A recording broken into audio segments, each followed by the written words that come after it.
Alright, we've been tiptoeing around this topic for too long and I can't take it anymore. Finally, we explore the age-old mystery of what our poop tells us about longevity. I know, it's been on the top of your mind. Don't worry, I got ya. Oh, and you might want to get your nose plug for this one.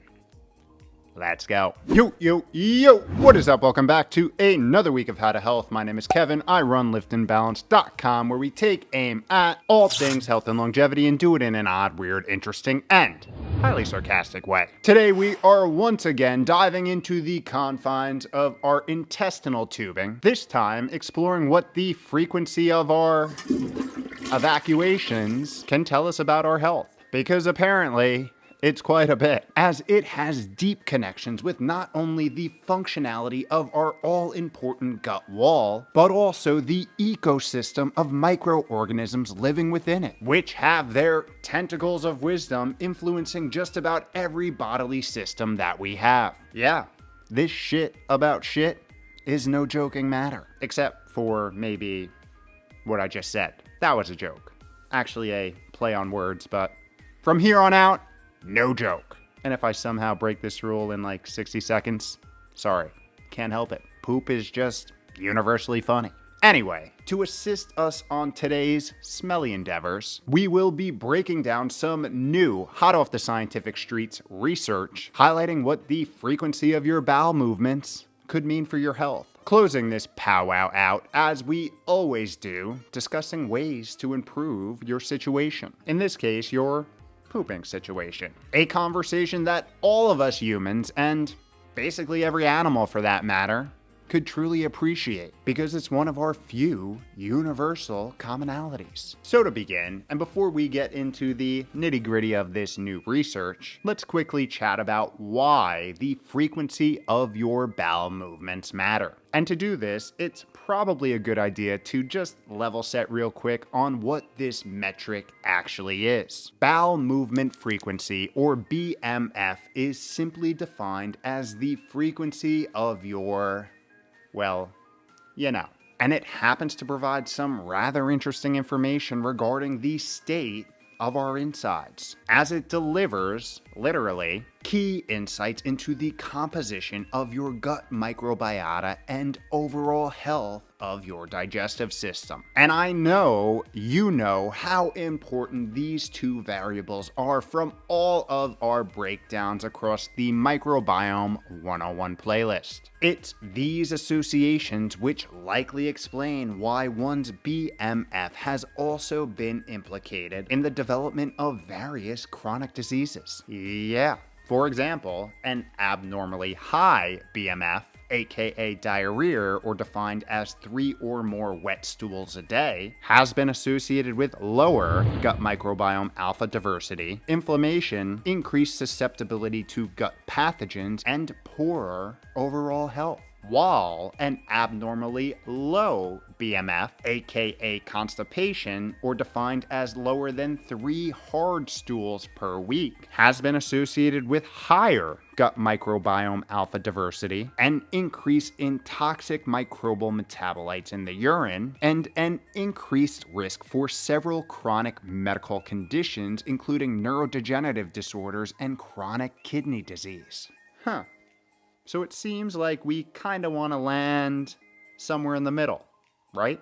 And the data to date backs up this middle ground assumption, as chronic constipation and diarrhea are associated with declines in gut microbiota-mediated short-chain fatty acid production, and a rise in the production of harmful compounds and metabolites, which set the stage for gut wall dysfunction, chronic inflammation, and ultimately disease. Thus, why healthy regularity is key for biological business. So, with that, the question arises: what exactly is the sweet spot, and what really happens if we don't hit it? A perfect time to dive into this new study. Researchers out of the Institute for System Biology aim to investigate the relationship between bowel movement frequency, BMF, and overall health, particularly focusing on the impact of BMF on the gut microbiome, as well as its subsequent effects on blood metabolites and organ function. To do this, the research team examined the clinical, lifestyle, and multi-omic data of over 1,400 healthy adults, using the mix of self-surveys, blood, and stool data to assess and map out the potential correlations. They started by grouping participants into 4 distinct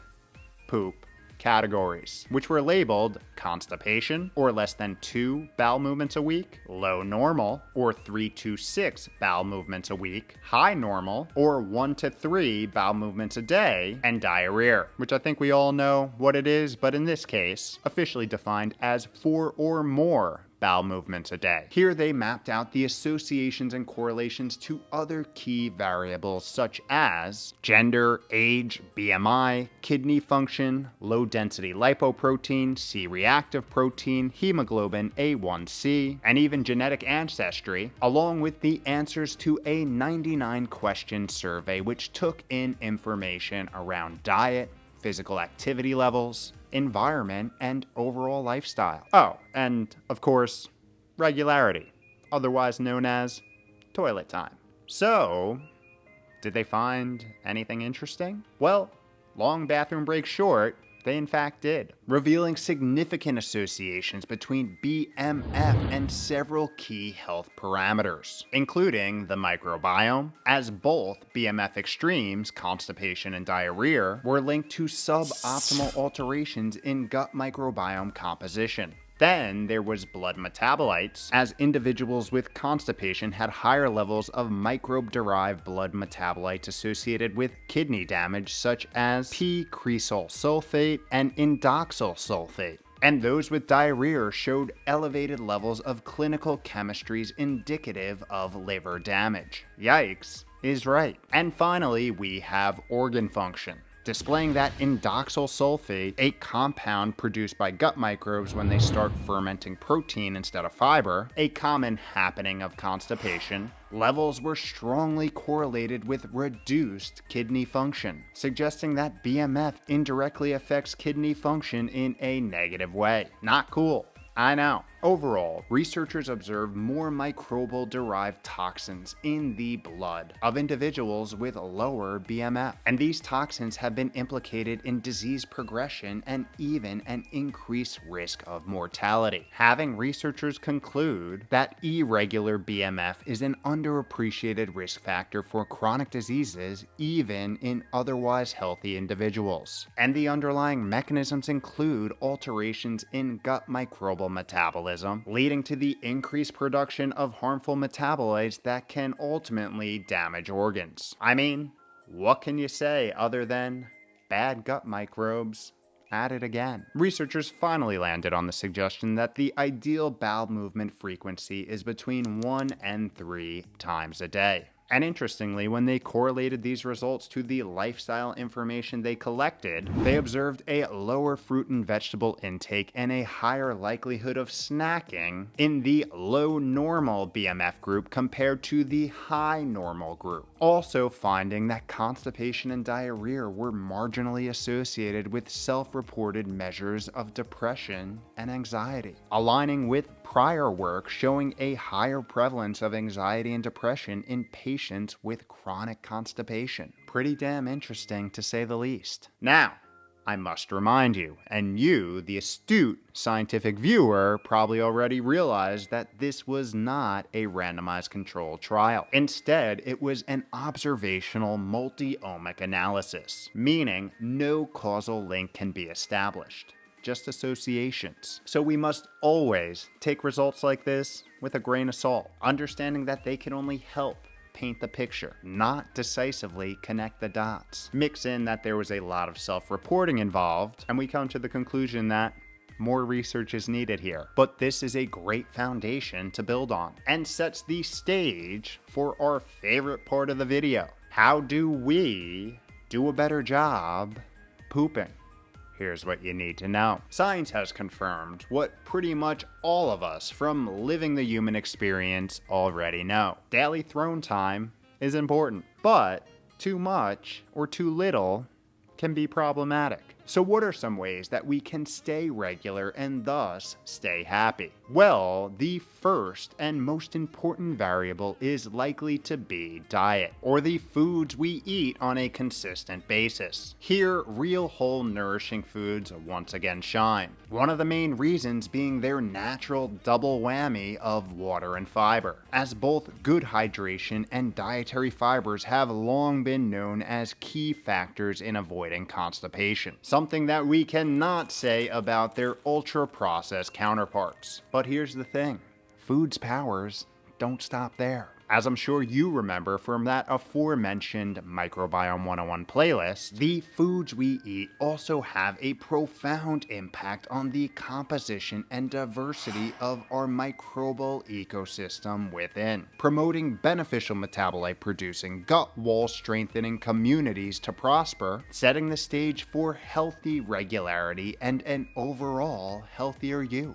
So focusing on real whole nourishing foods, fruits, veggies, beans, legumes, and wild grass-fed free-range organic animal products is one of the best ways to take your poop game to the next level. And remember, if you're starting from the ultra-processed societal norm, as many people are, take your time, as a shift too fast can bring some very uncomfortable gas and bloating, and turn you away from this healthier eating back to your old norms. Your system and your microbial ecosystem need some time to adjust, so ease into it. Slowly incorporate more and more of these healthy foods each week, and adjust in real time based on how you feel. One way to supplement and even speed up this process is by using a high-quality probiotic in parallel to this healthy eating. If interested, I will link a video in the show notes below highlighting the things you need to know while picking one. Now, in addition to food, there are some other key lifestyle variables at play, including regular exercise, as physical activity helps stimulate gut motility and bowel movements, hydration status, as mentioned before, dehydration is associated with constipation. Also important to be aware of alcohol and caffeine, as these can work against your hydration goals, but ironically, in the case of caffeine, help stimulate your bowels. Gotta love biology. These first two bullets is also why I love to say that morning movement plus hydration is one of the best bowel stimulators on the market. Next, we move to chronic stress, which is another key player here, as it has a strong association with constipation. So being proactive and managing your stress, or as I like to say, making it harder biochemically to become stressed in the first place, through lifestyle, can be a powerful tool in staying regular. Oh, and we can't forget chronic stress's arch enemy, high-quality circadian aligned sleep, as it is foundational in supporting overall bodily function, including digestive health. Lastly, we've got timing, because your body likes to be on a schedule. So a well-established feeding, fasting, exercising, sleep routine can train your body when it's time to go number 2. No, not that, number 2, even though he is kind of a shithead. And if you find yourself on one side of the extremes when it comes to your frequency, with attempted lifestyle modifications not doing a damn thing, a conversation with your doctor and gastro specialist is something you should get on the schedule, because constant clogs in the system and chronically leaky pipes is the last thing any of us want. And that's before we even learned about the potential health and longevity implications of both. So take your poop back into your own hands and start putting yourself in a better position for regularity already, and thus vitality. Oh, and I was speaking figuratively, of course. Don't, literally grab it. Okay? Just making sure.